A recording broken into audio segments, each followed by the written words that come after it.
ila hadratin Nabi Sayyidina Muhammad wa ala alihi wa ashabihi wa dzurriyyatihi wa liman tabi'a lidinihi wa ila arwahi masyayikhina wa walidina wa bil khusus li hadratil muallim Sayyidi Syekh Abdul Wahab Sya'ran وعلى نية الصحة والسلامة ودفع البلاء وجلب الرزق وقضاء الحاجات لنا والمسلمين. الفاتحة. بسم الله الرحمن الرحيم. إياك نعبد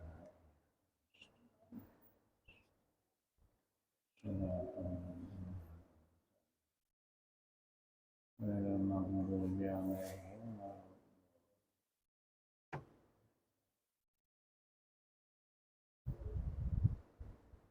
Assalamualaikum warahmatullahi wabarakatuh. Bismillahirrahmanirrahim. Alhamdulillahi rabbil alamin. Wa bihi nasta'inu ala umurid dunya waddin. Wassalatu wassalamu ala asyrafil anbiya'i wal mursalin. Sayyidina wa maulana Muhammadin wa ala alihi wa sahbihi ajma'in. Subhanaka la ilma lana illa ma 'allamtana innaka antal alimul hakim. Wala haula wala quwwata illa billahil aliyyil azim. Wa ba'du faqad qala al-mu'allif rahimahullahu ta'ala wa nafa'ana bihi wa bi jami'i ulumihi fid dharain amin. Wa ma'lumun anna bitaubati tughfaru huququllahi ta'ala wa dhulmul 'abdi li nafsihi birtikabil ma'asi duna syirki billahi ta'ala wa in kana huwa yarji'u ila dhulmin nafsi aidan wa duna huquqil khalqi min malin wa irdin wa sayatil kalamu alaihima insyaallah ta'ala. Jemaah salat maghrib rahimakumullah. Kembali bersama kita menghaturkan puji dan syukur kehadirat Allah atas limpahan rahmat kepada kita. Dengan rahmat Allah kita bisa melaksanakan sembahyang maghrib berjemaah, menunggu sembahyang isya Semua kita duduk i'tikaf di ruang masjid yang mulia ini sambil mengikuti pengajian. Mudah-mudahan Allah mengampuni dosa-dosa kita, dosa ibu bapa dan keluarga kita, serta mengabulkan hajat dan doa-doa kita. Selanjutnya selawat dan salam mogalah tercurah ke pangkuan junjungan kita Nabi besar Muhammad sallallahu alaihi wasallam, para keluarga dan sahabat beliau, juga pengikut beliau yang setia ila yaumil qiyamah. Hadirin rahimakumullah. Kelanjutan pengajian kita sampai di barisan wa ma'lumun anna bitaubati tughfaru huququllahi ta'ala. Artinya, dan kita kenal semua, kita tahu berataan an-nabi taubati, bahwasanya dengan bertobat tentu melengkapi syaratnya. Menyesal atas perbuatan salah dan tidak mengulangi, berjanji selama hidup tidak mengembali lagi.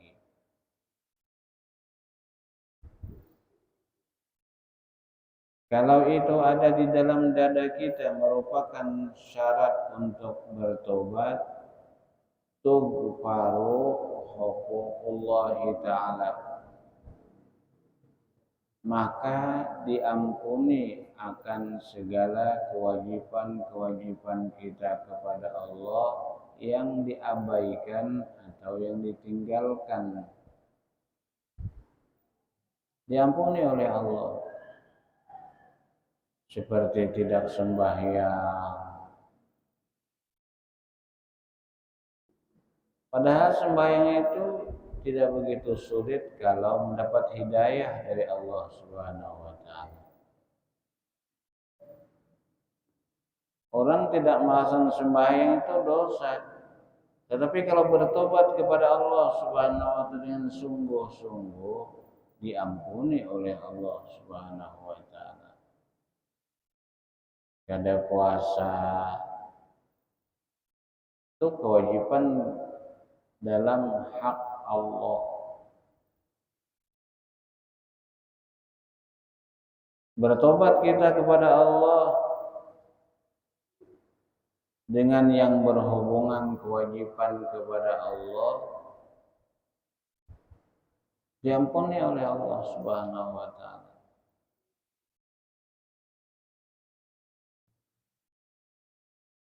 Dosa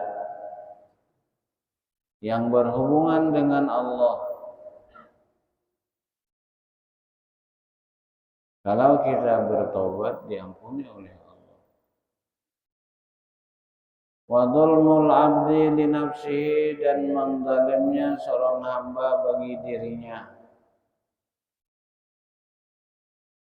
menganiaya diri sendiri.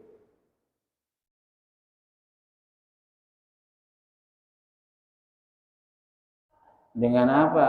Birtikabil ma'asi, dengan mengerjakan maksiat.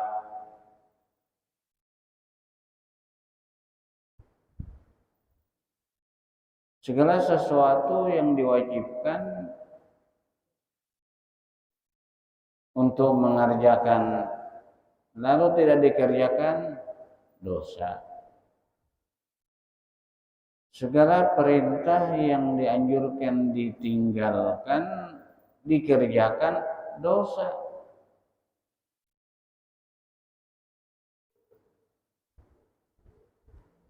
Sering kita angkat bahwa segala kewajiban yang ditetapkan oleh Allah walaupun sulit, namun di dalam kewajiban itu ada keridhaan Allah.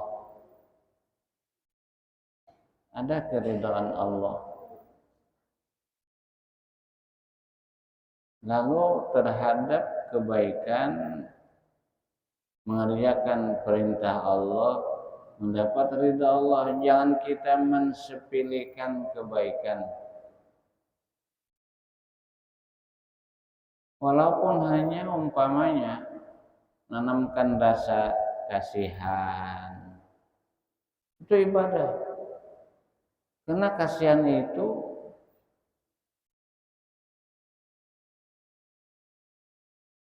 Allah Subhanahu wa taala menyatakan dalam hadis qudusi, Ar-Rahimuna yarhamhumur Rahman. Orang yang ada belas kasih, kasihan, bertenggang rasa,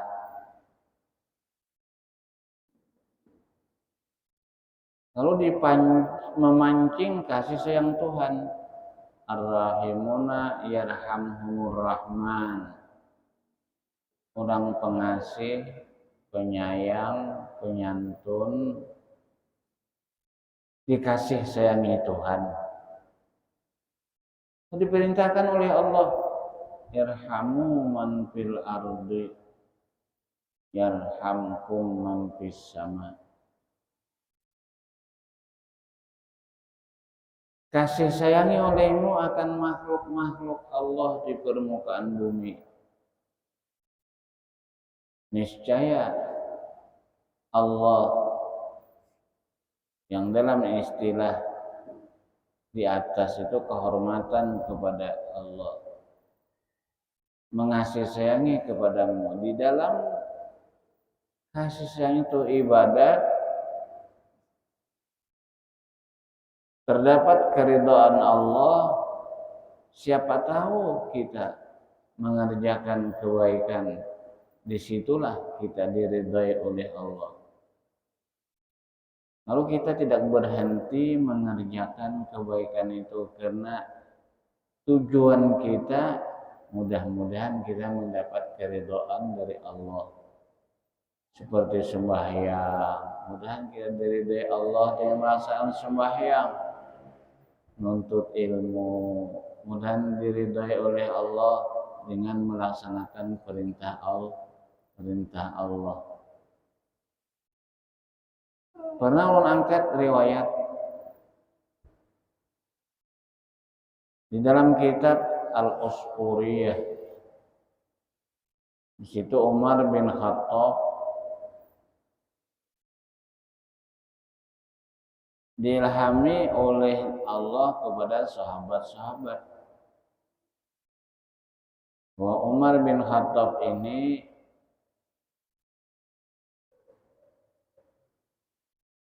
diberikan oleh Allah kehormatan mendapat tempat yang istimewa di akhirat, dimasukkan ke dalam mahliga yang penuh nikmat, bahagia. Mereka-mereka yang diilhami dengan mimpi itu bertanya kepada Umar bin Khattab, apakah sampean mendapat tempat kehormatan ini dengan sebab sampean adil? Bukannya beliau. Kan? Padahal beliau sangat adil, artinya belum mendapat ridha dari Allah, yang walaupun kita mengerjakannya. Apakah sampean mendapat tempat yang hebat mulia ini karena sampean itu rajin membaca Quran? Bukan, Sayyidina Umar. Padahal beliau itu hafal Quran, rajin baca Al-Quran, namun belum mendapat ridha dari Allah Subhanahu wa taala.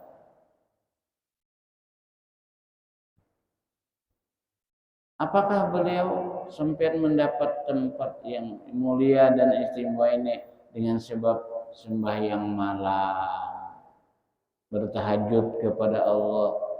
Dijawab lagi oleh Umar, bukan. Padahal beliau itu selalu sembahyang tahajud dan beribadah kepada Allah Subhanahu wa taala. Dengan apa sampean dapat ini? Lalu Umar bin Khattab menjawab, "Masyaitu fi syikakil Madinah." Suatu hari aku berjalan di kota Madinah. Ra'aitul ghulam yal'abu bil usfur. Aku melihat seorang anak mempermainkan seekor burung.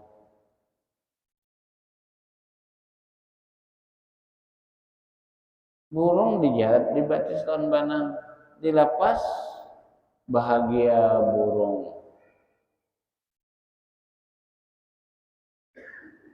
Habis banang ditariknya pulang, nah kasihan. Itu kasihan memancing keridhaan Allah Subhanahu wa taala. Lalu Sayyidina Umar, "Farahim tuh aku kasihan kepadanya. Aku bebaskan burung itu, ditukari sidin, dilepas sidin. Itulah sebab aku mendapat tempat yang istimewa yang mulia ini." Lalu kita jangan mensepelekan yang kecil, tapi nilainya ibadah, kasih sayang kepada keluarga kita,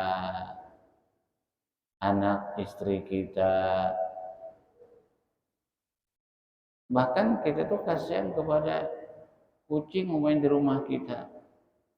Kalau kita makan, kita beri sesuatu untuk sebagai bukti kita kasihan kepada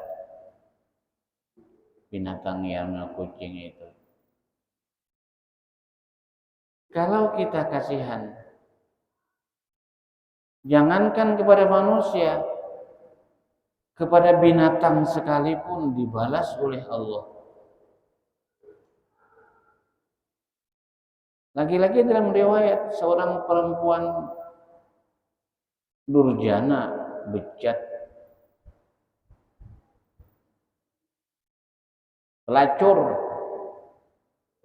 masuk surga lantaran mendapat ridha Allah, kasihan dengan anjing. Itu ada riwayatnya itu dalam hadis Nabi kita Muhammad sallallahu alaihi wasallam. Karena manusia ini lengkap, diberikan bentuk yang sempurna. Di tengah perjalanan kehausan, lalu tahu di sana ada air, ternyata ketemu dengan sumur. Si perempuan ini turun ke sumur,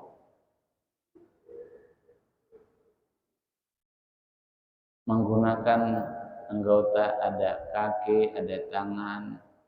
Minumlah sepuasnya.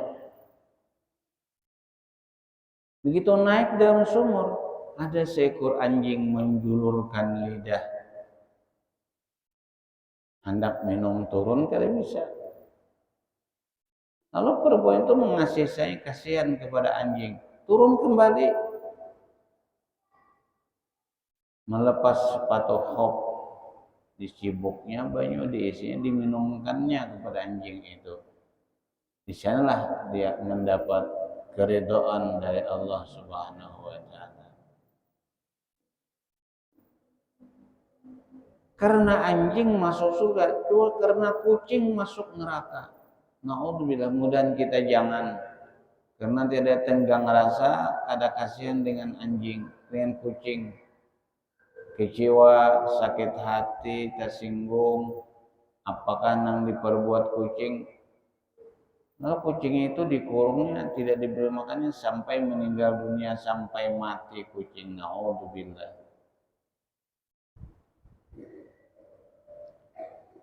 Di dalam taat ada keridhaan. Lalu kita mengerjakan ibadat itu tidak berhenti karena mengharap ridha, kapan kita diridhai Allah.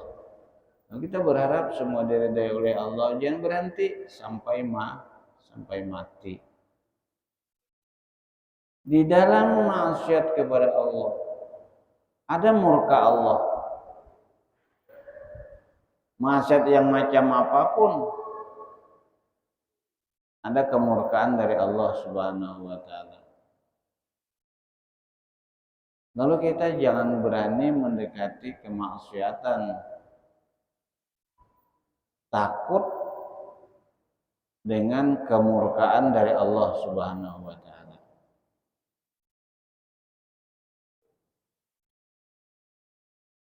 Lalu kalau kita bertobat daripada dosa dan kemaksiatan itu diampuni oleh Allah.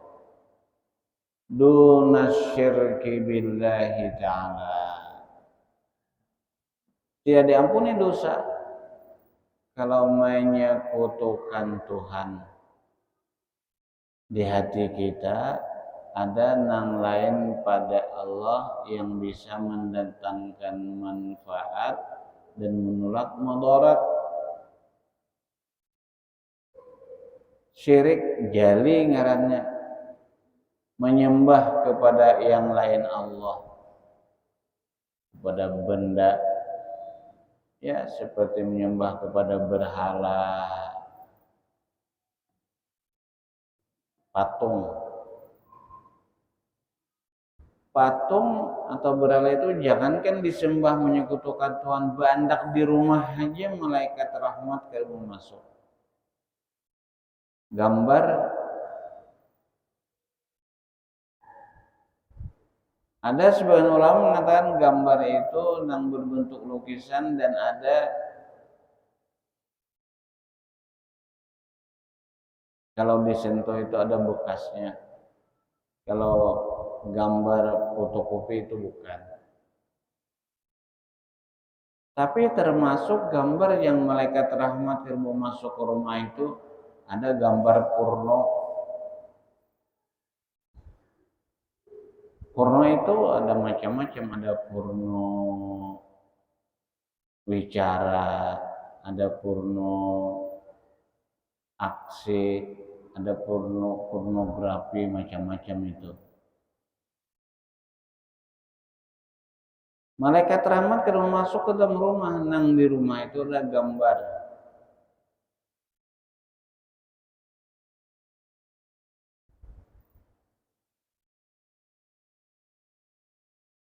Yang berbentuk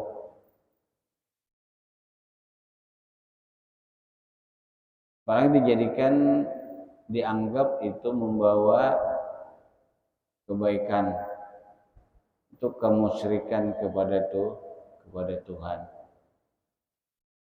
Dulu dalam riwayat itu ada seorang abid melihat sekelompok manusia manuhanakan pohon kayu. Dianggapnya pohon kayu itu ada mendatangkan manfaat bila diandaki sesuatu dikabulkan hajat. Kita tidak boleh meminta kepada selain Allah. Allahus Samad, hanya kepada Allah kita berpegang. Hanya kepada Allah kita minta, menggantungkan nasib kita kepada Allah. Lalu abid ini menyaksikan pohon kayu itu seakan disembah oleh manusia. Lalu bertekadlah si abid ini untuk menebang pohon kayu itu. Banyak menyertakan orang abid, tabang aja dah. Lalu abid berangkat, yang bawa kapak atau belayung untuk merobohkan pohon kayu itu.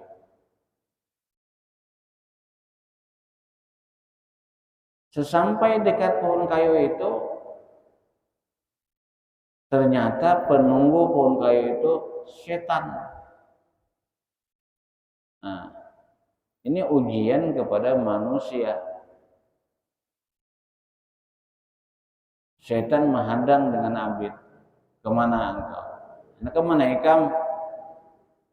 Ujar Abid, aku hendak menabang pohon kayu ini. Oh, ini ujar setan, ini milikku. Ujar Abid, inilah jadi menyekutukan hamba kepada Tuhan. Menganggap pohon ini bisa mendatangkan manfaat, bisa menolak mudarat orang garing, bisa diampiahkan pohon kayu. Nah, hendak sesaji macam-macam. Kutabang mujabid, ujar setan, jangan ditabang, kutabang. Ujar setan, jaka bahasa ulusona itu, kecuali ikam koma langkahi mayat ke dulu. Kalahi lo kita, kalahinya baik. Keberangkatan yang pertama, Abid ditolong Tuhan kena membasmi kejahatan, menyirnakan kemusyrikan, menyembah pohon kayu. Kalah hilang iblis, hilang setan. Ternyata manang Abid, karena nawa itu niat Abid itu ikhlas karena Allah, mencari ridho dari Allah. Kalah setan.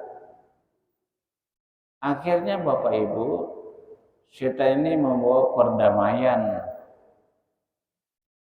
Kita berdamai aja setan, supaya ikam tuh nyaman beribadah, kada terganggu. Bila imbah sembahyang subuh, ku andaki di bawah sajadah 10 rial. Nyaman nih kamu ongkos beribadah.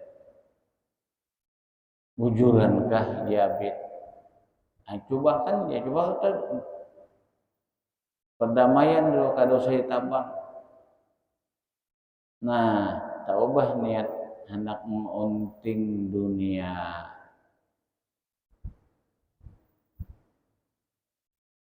Jadi sembahyang kada lagi menyembah Allah, mengunting duit 10 rial. Imbah sembahyang kada berwirid-wirid lagi, mau ungkap sajadah ada 10 himung hati ini bukan karena Allah, karena duit. Setan itu musuh kita setan. Ada hubungan setan. Esok imbah sembahyang buka pulang kurang sarial. Bisa sedinar kurang 9-annya.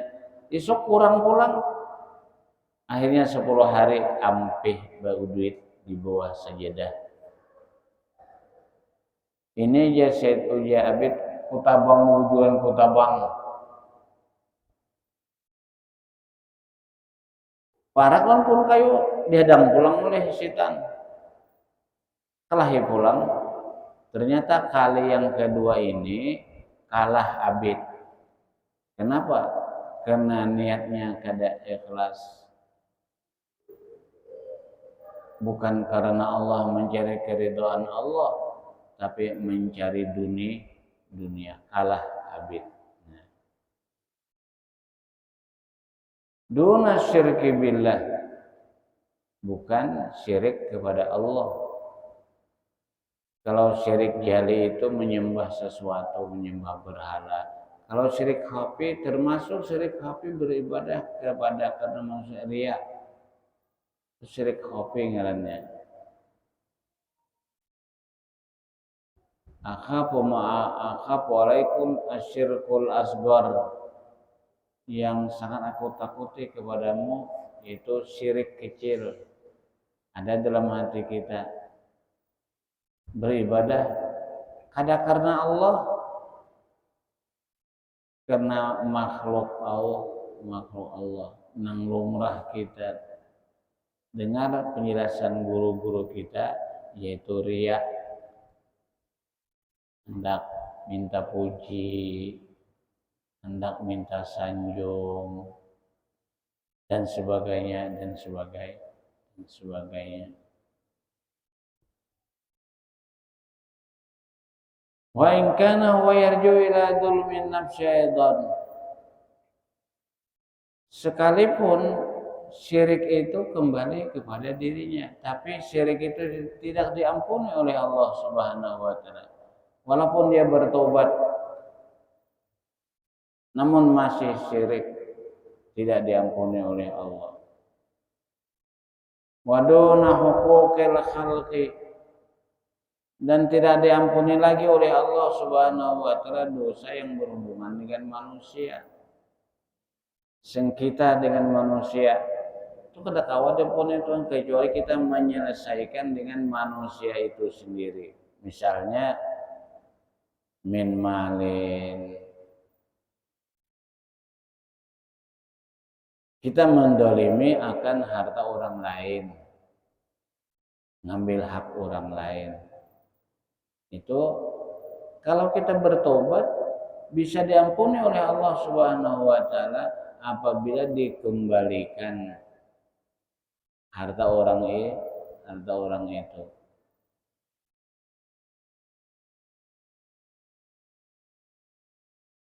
Seumpamanya hendak memulikakan, orangnya sudah mati, nah lalu serahkan kepada ahli waris, atau hendak memulikakan waktu itu kada ada kemampuan, sudah ada kemampuan ahli warisnya kada ada juga. Sebagian ulama memberikan jalan keluar,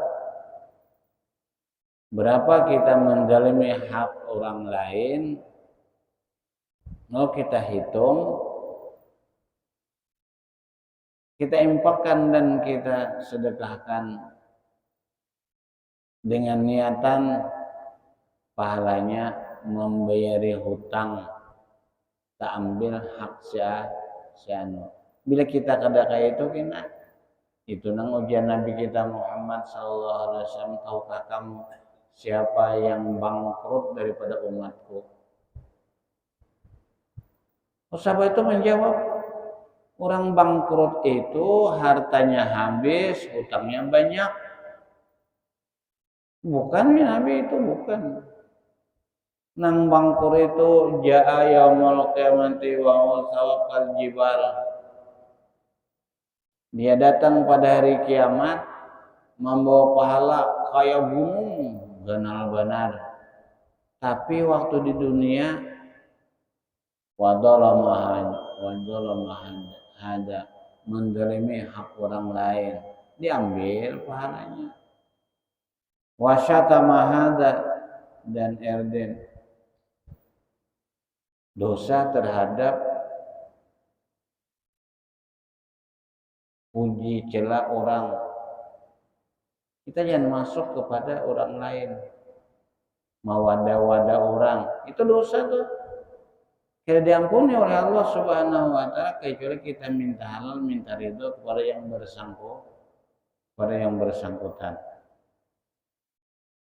Nah, itulah kebaikan bertobat kepada Allah.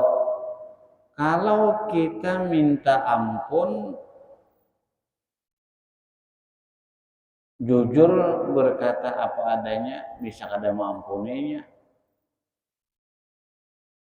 Lalu ujar Imam Nawawi, sudah diampuni oleh Allah Subhanahu wa taala kalau kita berjabat tangan bersalaman. Nabi kita Muhammad SAW bersabda, "Idzal taqal muslimani wa yatasafaha tahatat dunubuhuma kama tahatat asjaru waraqaha." Kalau orang Islam itu bersalaman, bermaaf-maafan, berjatuhanlah dosa-dosanya seperti berjatuhan daun kering dihembus angin kencang daripada pohon kayu bersalaman. Alhamdulillah kita sudah menjadi kebiasaan tradisi di rumah ini bersembahyang bersalama, ya kan? Itu menghapuskan dosa-dosa kita. Jadi dosa kepada hamba, dosa kepada harta hamba, sifat puji celah hamba tidak diampuni oleh Allah kecuali dia minta halal, minta ridha kepada yang bersangkutan. Wa sayatil kalamu alaihim, dan insyaallah akan datang pembicaraan dosa itu insyaallah taala. Mudah-mudahan Allah mengabulkan akan dia. Isya sudah sampai, maka pengajian kita cukupkan demikian. Mudah-mudahan kita sehat beratan, panjang umur beratan, kabul hajat kita. Minggu akan datang kita teruskan lagi pengajian ini. Lebih kurang mohon maaf. Wallahu muwaffiq li aqwamit thoriq. Billahi taufiq wal hidayah. Assalamualaikum warahmatullahi wabarakatuh. Al-Fatihah. Bismillahirrahmanirrahim. Iyyaka na'budu wa iyyaka Shiratal ladzina an'amta 'alaihim ghairil maghdubi 'alaihim waladdallin. Bismillahirrahmanirrahim. Alhamdulillahi rabbil alamin. Allahumma shalli ala sayyidina Muhammad wa ala alihi washabbihi ajma'in. Allahumma anfa'na ilma ma 'allamtana wa 'allimna ma yanfa'una wa zidna 'ilma. Allahumma astur uyubana wa uyuba mu'allimina wa la tuzhib barakata ulumihim anna. Allahumma barik lana fi azwajina wa auladina wa dhurriyyatina wa ashabina wa la tadurrahum waffiqhum li ta'atika wa rizqna birrahum. Sallallahu ala sayyidina Muhammad wa alihi wasallam. Walhamdulillahi rabbil alamin. Taqabbalallahu minkum.